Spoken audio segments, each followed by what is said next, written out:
Hola, esperen que voy a compartir pantalla de nuevo. Espero no tener más líos con...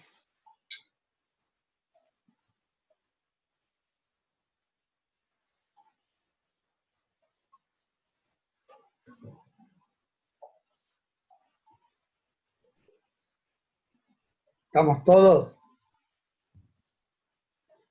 Creo que no todavía. Éramos 7, si no me equivoco.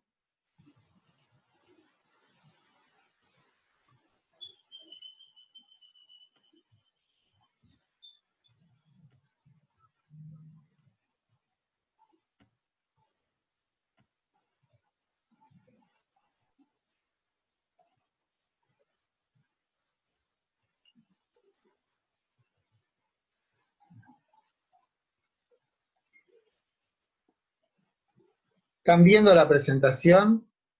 No, al menos yo no la veo.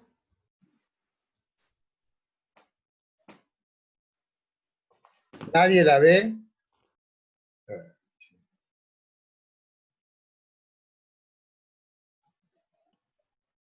No, no se ve. Ahora sí yo las veo a ustedes. Esperen que admito a todos en la sala de espera. ¿Estamos todos? ¿Vamos entendiendo lo que voy diciendo o no? Sí, profe. Díganme porque es la mejor manera, ¿sí?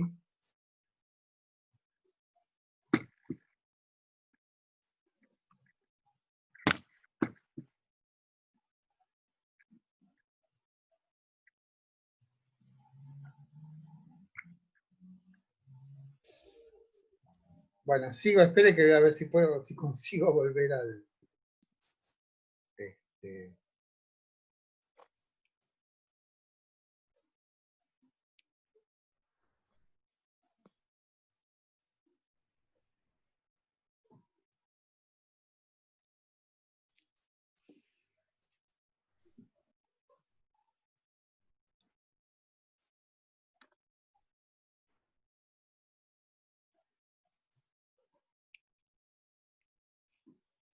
¿Ven ahora el PowerPoint? Todavía no se ve. O sea que seguro hay problemas de conexión con internet, porque está muy lento todo. ¿Ven las diapositivas? No todavía. Todavía no, profe. No se ve nada. Yo la veo perfecta, lo que pasa es que estamos...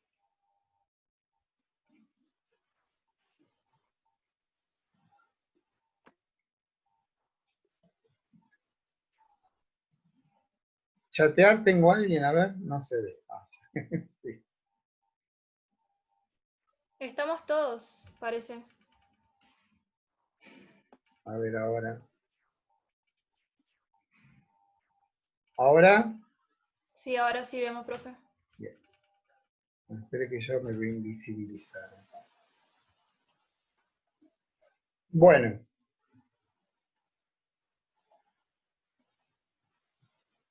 Patricia. Bueno, acá viene, bueno, eso es lo que a nosotros mucho no nos interesa la polémica, ¿no? Que haya venido de un lado o de otro, digamos, podemos tener nuestra opinión, podemos apreciar lo que dicen, pero no nos podemos meter en la polémica. Lo que a nosotros nos interesa fundamentalmente es, en el siglo VII, fines del VII, principios del siglo VI a.C., en una ciudad fundada por los jonios, recuerden que jonios son una de las tantas tribus que poblaron Grecia, con los aqueos, con los tesalios, con los dóricos, bueno, con los dorios. Los jonios fundan una ciudad en el Asia Menor, que se llama Mileto. En esa ciudad se sabe que se enriquece esa ciudad rápidamente. Y ahí aparece un individuo que tenemos una fecha, que es el 584 o el 594 a.C., porque predijo un eclipse. Y ese eclipse se dio durante una batalla de la cual tenemos una fecha más o menos precisa y por eso podemos saber que este hombre, Tales de Mileto, vivió a fines del siglo VII, principios del siglo VI. ¿Mm? No queda ningún escrito de Tales. Simplemente queda unos párrafos citados por terceros, donde habla de que lo que ocurre, ocurre porque hay una sola cosa que se llama agua, y del agua proviene todo lo demás.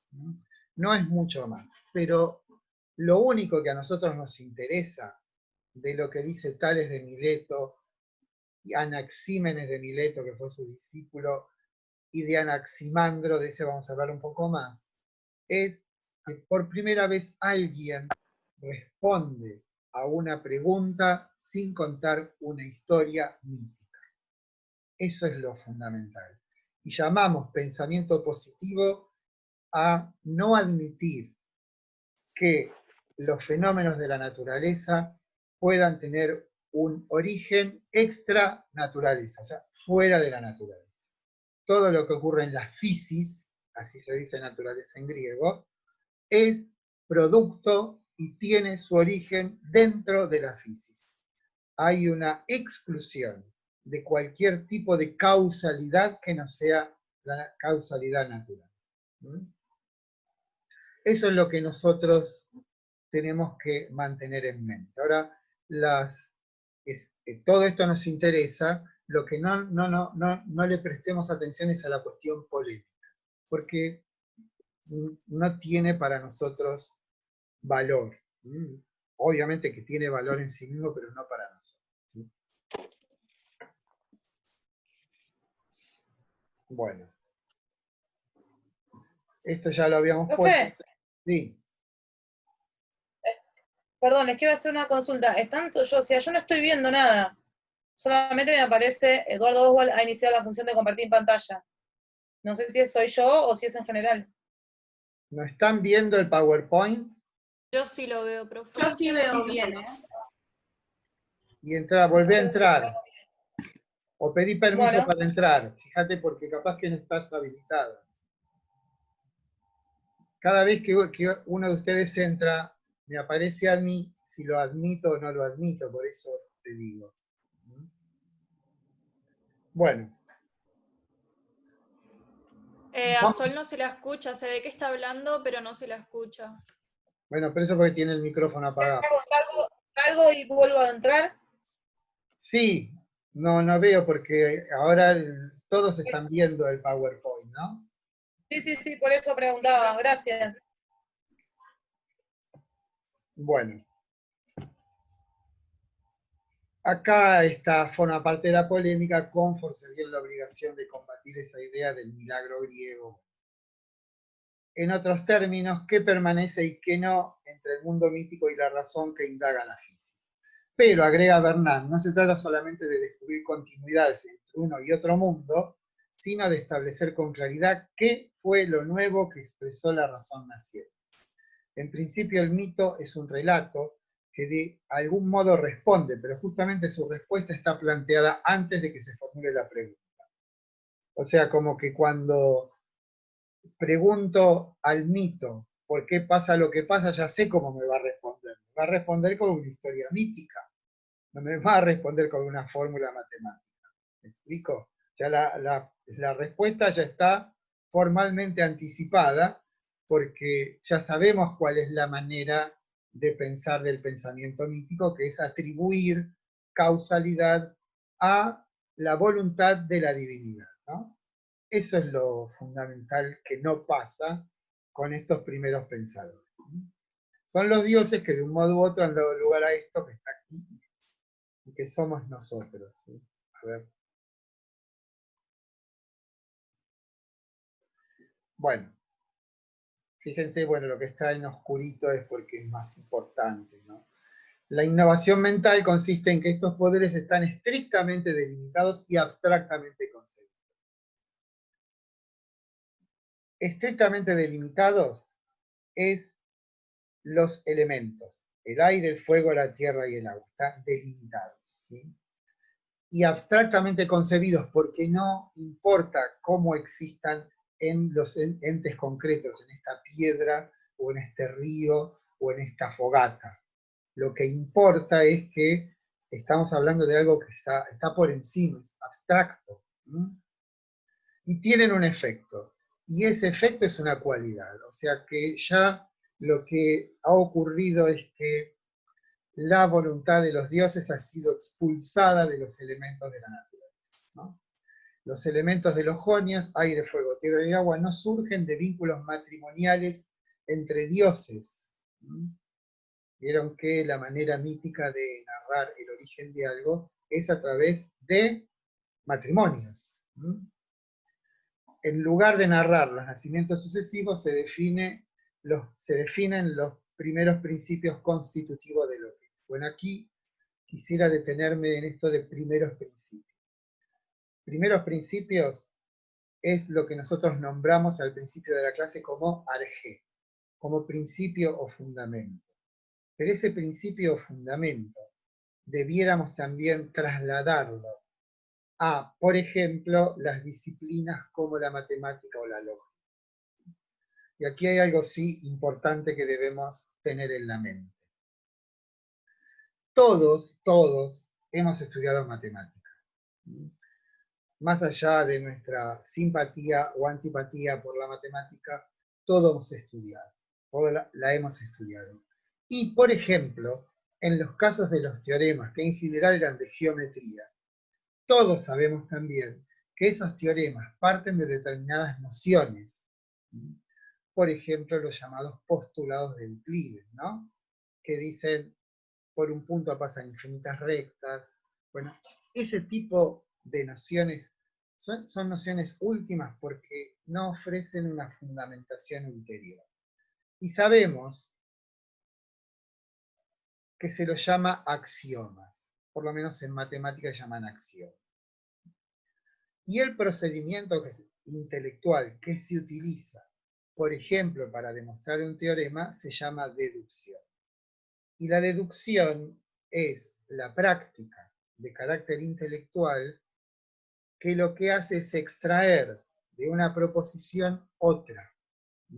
Por ejemplo, de una determinada tesis de un teorema, ¿sí? Se extrae otra, o cuando en matemáticas de un polinomio ustedes sacan, lo separan y resuelven cada una de sus partes. Bueno, todo esto es importante porque saben también, porque se acordaron de que en primer año, yo lo hice en primer año hace muchísimos años en la secundaria, nos enseñaron el teorema de Tales, ¿no? Que los ángulos, si trazo dos paralelas y las cruzo, los ángulos complementarios son armoniosos o son iguales, la verdad que no me acuerdo. Pero eso, esta cuestión de los principios, no solamente está referido a lo que se observa en la naturaleza, sino que también es trasladado al orden puramente intelectual de la matemática. Y esto que vamos a hablar muchas veces, porque es importante no solamente por los pitagóricos, sino por lo que ocurre después con ellos, es que la matemática la aprenden los griegos de los egipcios. Pero la matemática egipcia es una matemática que está orientada exclusivamente a la agrimensura. ¿Por qué? Porque Egipto vive del Nilo. Eso sí lo saben. Pero concretamente, ¿en qué sentido viven del Nilo? En que la bajante, cuando el Nilo baja, deja una gran franja de sedimentos. Y eso es lo que fertiliza la tierra. O sea que las bajantes del Nilo eran directamente proporcionales a la posibilidad de que las cosechas fuesen buenas o malas. Entonces, y no solamente para calcular la medida de las pirámides, sino para calcular la tierra libre, usaron los egipcios la matemática. Pero como les digo, es una matemática que está orientada prácticamente hacia un objetivo muy claro que es la medición. En cambio, con los griegos, y es el caso de Tales de Mileto, la matemática como que se libera de esa sujeción a los fenómenos, o a la medición, mejor dicho, y empieza a darse cuenta que los principios matemáticos y el procedimiento asociado a esos principios que llamamos deducción, da lugar a todo un mundo, ¿sí?, de entes racionales. Entes que solo existen en la mente de las personas. Bueno, eso es lo que tienen que tener también en cuenta cuando hablamos de principio o fundamento. No solamente se refiere a principios o cuestiones materiales, visibles, experimentables, sino también a abstracciones, como aquellas intelectuales que dan lugar al procedimiento matemático de la deducción. Y la deducción, recuerden siempre, tiene que ver con que yo puedo extraer de una noción general un aspecto particular. Bueno, ¿está claro o estoy hablando en chino? Sí, se entiende, al menos yo Sí, entiendo. profe, sí. Bien. Concebido como un mecanismo, bueno, esto, el mundo se vacía poco a poco de lo divino que lo animaba entre los primeros físicos. Al mismo tiempo se plantea el problema del origen del movimiento, lo divino se concentra fuera de la naturaleza, en oposición con la naturaleza, impulsándola y regulándola desde el exterior. Bueno, es el nous de Anaxágoras, que es uno de los filósofos de esa época. No hay prácticamente casi nada de Anaxágoras. En lugar de narrar los nacimientos sucesivos, define los primeros principios constitutivos detrás de la naturaleza. Se reconstituye un trasfondo invisible. Esa es otra cuestión importante. No tanto en Tales de Mileto, sino en Anaximandro de Mileto. Anaximandro, que casi no lo nombra Bernard, fue el primero en la historia del pensamiento que adjudicó el fundamento de todas las cosas a algo no visible. A eso no visible lo llamó loapeiron. Y loapeiron en griego quiere decir lo indeterminado, lo que no tiene peiro, que es el perímetro. O sea, como si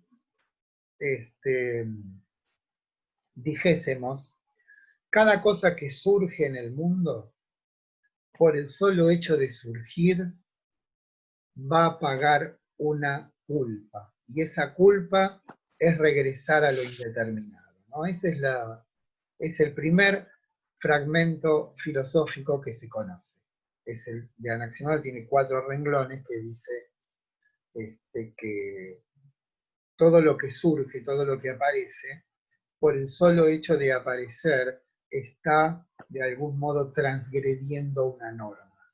Y el hecho de transgredir una norma se paga con que eso que surgió de lo indeterminado va a regresar a lo indeterminado. Se han escrito bibliotecas sobre Anaximandro, pero para nosotros lo que está en la búsqueda de todos estos primeros pensadores es una materia primordial, un fundamento para todo, una arjé para todo. Tales de Mileto dice que es el agua, Anaxímenes de Mileto dice que es el aire, y por primera vez, y esta es la novedad de Anaximandro, aquello que es fundamento de lo que es algo invisible.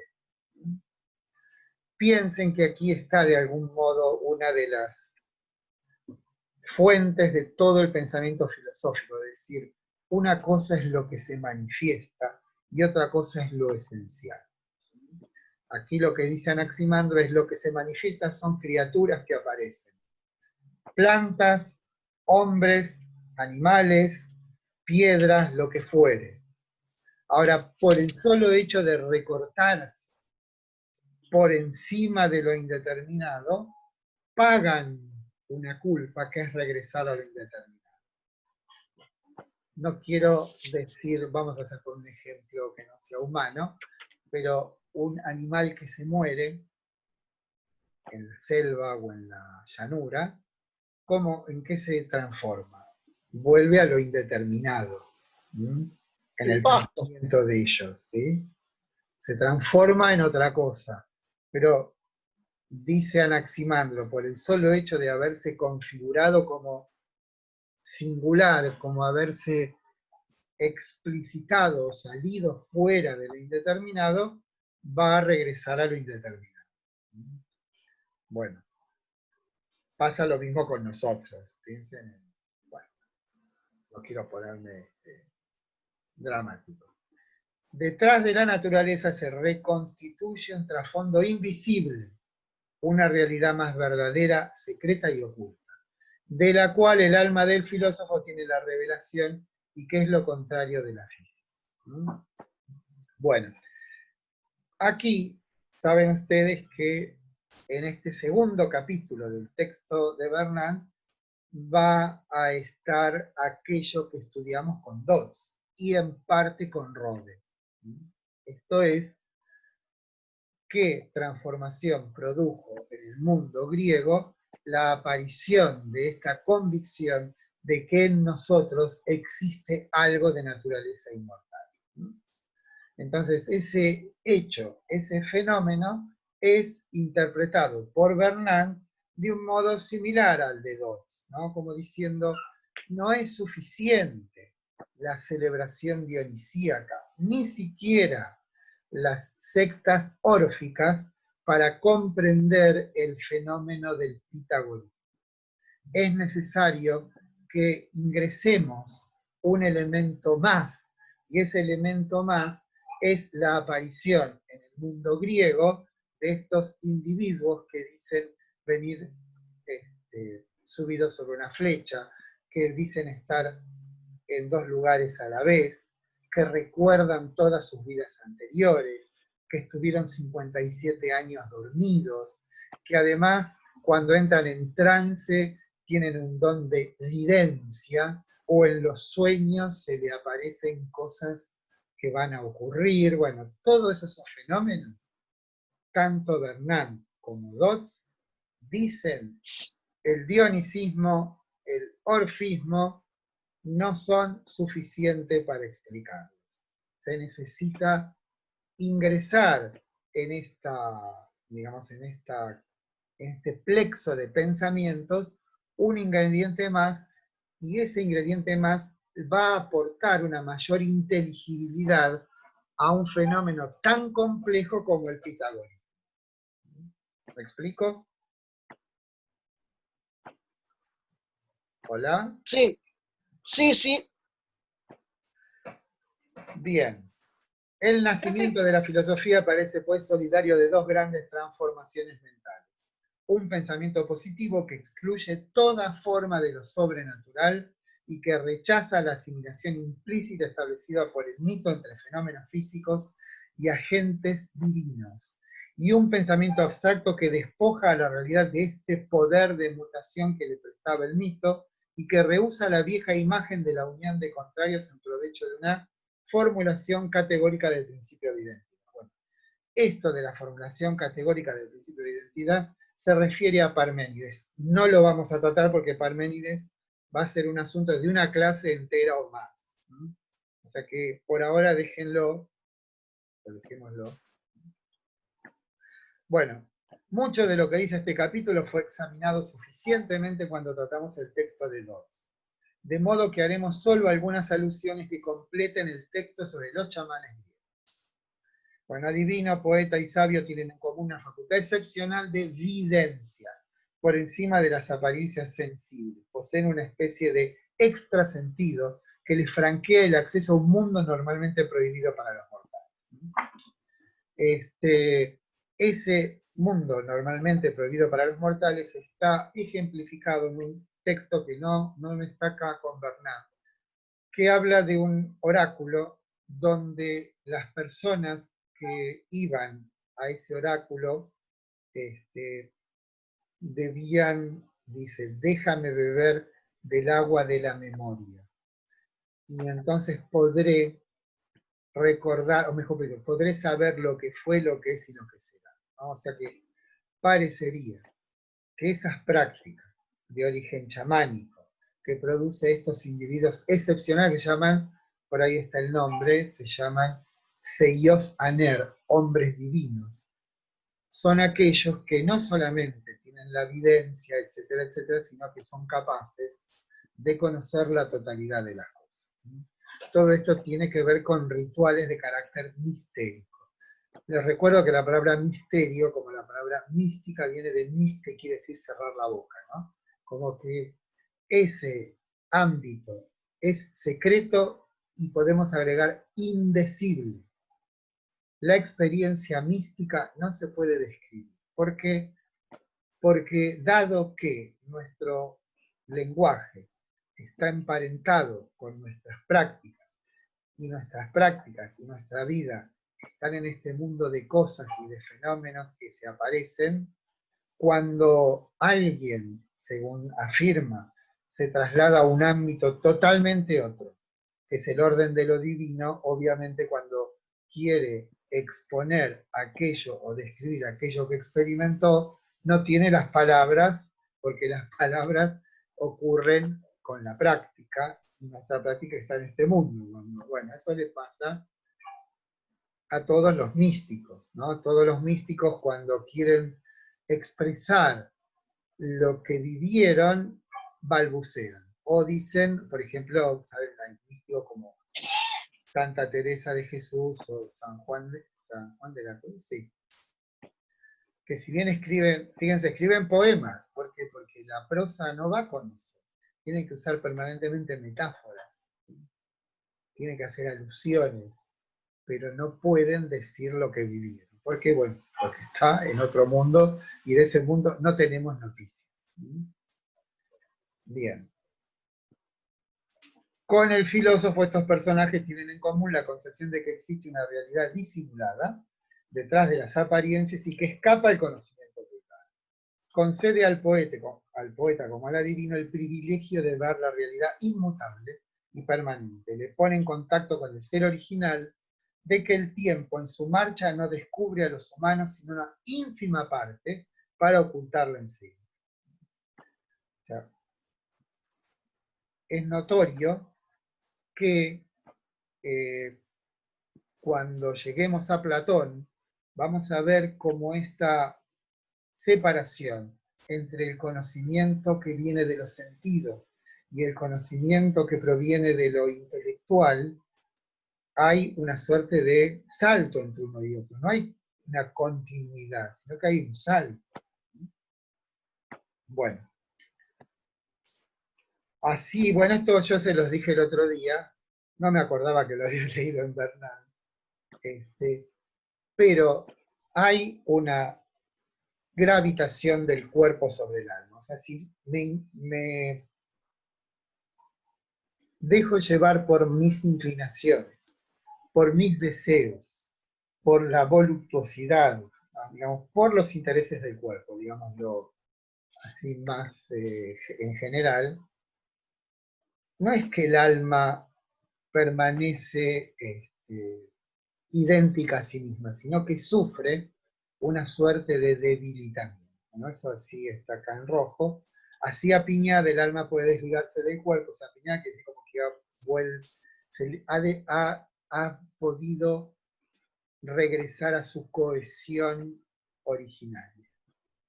Así apiñada, dice, el alma puede desligarse del cuerpo, evadirse de los límites de una vida en la que está momentáneamente enclaustrada, y excogitar, o sea, pensar, reconocer el recuerdo de todo el ciclo de sus reencarnaciones pasadas. No obstante, el primer filósofo no es un chamán, esto también está claro. El filósofo hace escuela, lo primero es la publicidad, o sea, claramente esos saberes de esos hombres de Dios era algo como que estaba recluido en sí mismo y en todo caso no era algo comunicable en general, porque era secreto y prohibido de comunicar, pero el filósofo abre escuela, digamos, trata de enseñar, publicita todo eso, ¿no? El filósofo hace escuela, pretende divulgar el secreto del chamán a un grupo de discípulos. Divulgada, propagada, la práctica secreta se transforma en objeto de enseñanza y discusión. Eso es fundamental, la discusión, ¿se dan cuenta? Si yo me mantengo enclaustrado en mí mismo o en unos pocos sectarios y ese saber no sale de ahí, lo que no ocurre es que nadie va a discutir eso. O sea, justamente La discusión es lo que de algún modo fecunda el pensamiento. Que alguien diga, no, me parece, toda la historia del Occidente es una pelea en ese sentido. Oh, ¿qué dice?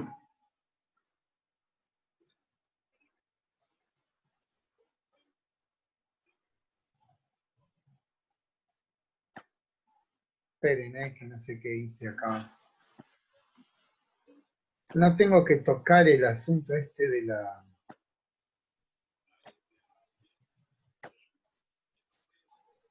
Bueno, sigamos así, total, a ver.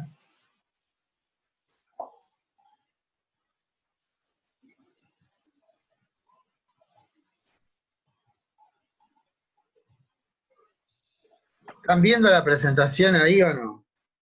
Sí. Ah, bueno. Sí. Bien. No, acá está. Bien, y el tercer momento, vieron que el texto de Bernard tiene esos tres momentos. El tercer momento es como él, además de hacer una suerte de desarrollo histórico, da su opinión, ¿no? Y acá la cuestión es, por ejemplo, yo les doy el único ejemplo que es el de Clístenes. Ahí dice la reforma de Clístenes. Clístenes es un reformador del siglo, creo que es siglo sexto antes de Cristo, del 500, ¿no? ¿Qué hace? El Ática es lo que conforma lo que sería Atenas. El Ática se divide en tres: el campo, la ciudad y el puerto. La manera de gobernarse los atenienses era como a través de sus representantes, pero ocurre que lo que hace Clístenes, primero es dividir a Grecia, a Atenas en tres, y después la subdivide con un criterio geométrico, ¿no? Como si dijéramos hoy, Capital Federal, Lomas de Zamora, Lanús, Avellaneda, ¿no? Pero el criterio que utiliza para dividirlo es geométrico. ¿Por qué? Porque esa fue la manera de disolver los clanes familiares. Entonces, al disolverlos, las personas dejan de depender de, como dijéramos, los caudillos. ¿Por qué? Porque le divide su territorio, y se lo divide no con un criterio político, económico o, digamos, de algún interés, sino con un criterio puramente geométrico. Y eso hace que después los divididos son los demos. Demos se llama, diríamos hoy, serían las localidades, como Avellaneda, Lanús, Capital Federal, ¿no? Esos son los demos. Y resulta que para gobernar la ciudad, los griegos inventan la asamblea, la eclesía, y deben mandar a sus representantes. ¿De dónde salen? De los demos. Y resulta que no es que yo elijo a alguien para que me represente en la asamblea, sino que eso va por sorteo. Esto es, indefectiblemente, en un momento u otro, yo voy a tener que ir a representar a mi ciudad, a mi pueblo, a mi barrio, ¿sí? Eso es lo que se llama, es una democracia directa. No es que yo elijo a alguien para que me represente, sino que, bueno, esa es la reforma de Clístenes. La otra cuestión es la moneda. No sé si lo dijimos, pero sí, creo que sí. No es lo mismo. Lo que cuesta 1.000 pesos, o sea, ¿cuánto cuesta un billete de 1.000 pesos que lo que vale un billete de 1.000 pesos? ¿Sí? Sabemos que un billete de 1.000 pesos puede costar 3 pesos, 5 pesos, pongan cada elemento. Y el billete de 1.000 pesos vale 1.000 pesos. Y esa es la gran diferencia, que los estados empiezan a acuñar moneda, y esa moneda no tiene el valor intrínseco, o sea, no es lo mismo lo que cuesta que lo que vale. Y eso lo que produjo es una explosión del comercio, facilitó el comercio de una manera revolucionaria. Bueno, eso es lo que, esta es la última diapositiva. Entonces, ahora sí los voy a ver.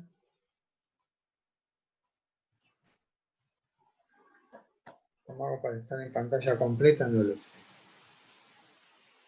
Bueno, nos quedan 5 minutos. ¿Les parece a ustedes que ¿quiénes estamos? A ver. 6 nomás. Se ve que algunos se han retirado. Suele pasar. Bueno, el viernes entonces volvemos sobre esto. Yo ahora mismo voy a... Esperen que voy a hacer esto, que es muy importante. Guardarlo, ¿no? Sí, exactamente. Porque no quiero que me pase lo que ya me pasó.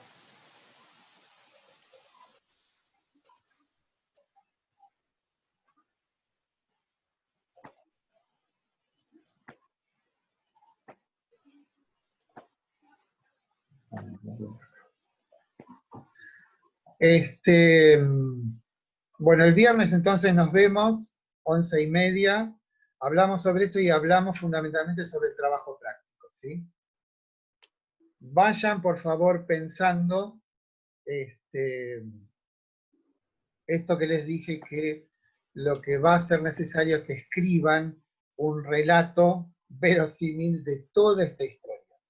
E insisto en que esto no tiene calificación, o sea, tiene calificación, pero no va a influir en la calificación final, sí solamente en aquellos casos de las personas que en el examen final tengan una nota de un 6 y hayan hecho muy buenos trabajos prácticos, y los hayan hecho todos, y entonces ese 6 se transforma en 7 y promueven la materia.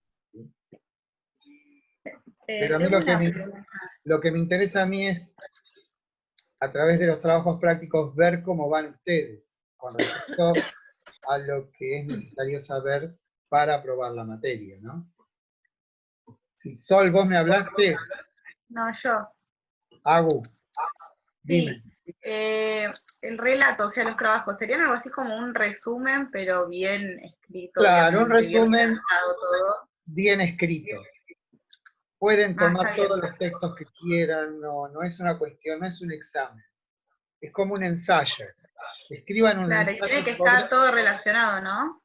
Exactamente. Los contenidos. Está bien. Exactamente. Bueno, pero eso el viernes lo hablamos en el... Porque ya no nos quedan 2 minutos, ¿sí? Vayan pensando preguntas, lean este asunto de Bernal, que sé que es difícil, pero no desesperen. Porque... ¿Hay algún otro texto para leer? No, el próximo texto, o sea, Ok. el próximo texto ya va a ser de filosofía, va a ser de los presocráticos. ¿Quién es la que podía bajar los libros de una manera maravillosa? ¿No está ahora? Yo, profe. Agu, fíjate, Sí. escuchá, se llama, el texto es de bueno, ahora te lo escribo en el WhatsApp, En el WhatsApp. ¿sí? Sí. Porque ese texto creo que no está digitalizado, ¿sí? Ok. Hay 2 textos para los presocráticos, uno que escribí yo y otro que es de Jäger. Llama La teología de los primeros filósofos, pero para estar seguro te voy a mandar bien la referencia bibliográfica, ¿sí? Bueno, me despido porque ya es la hora, muchachos, falta un minuto. Dale, chao, profe. Hasta Chao. el viernes. Chao. Chao. Chao, hasta el viernes.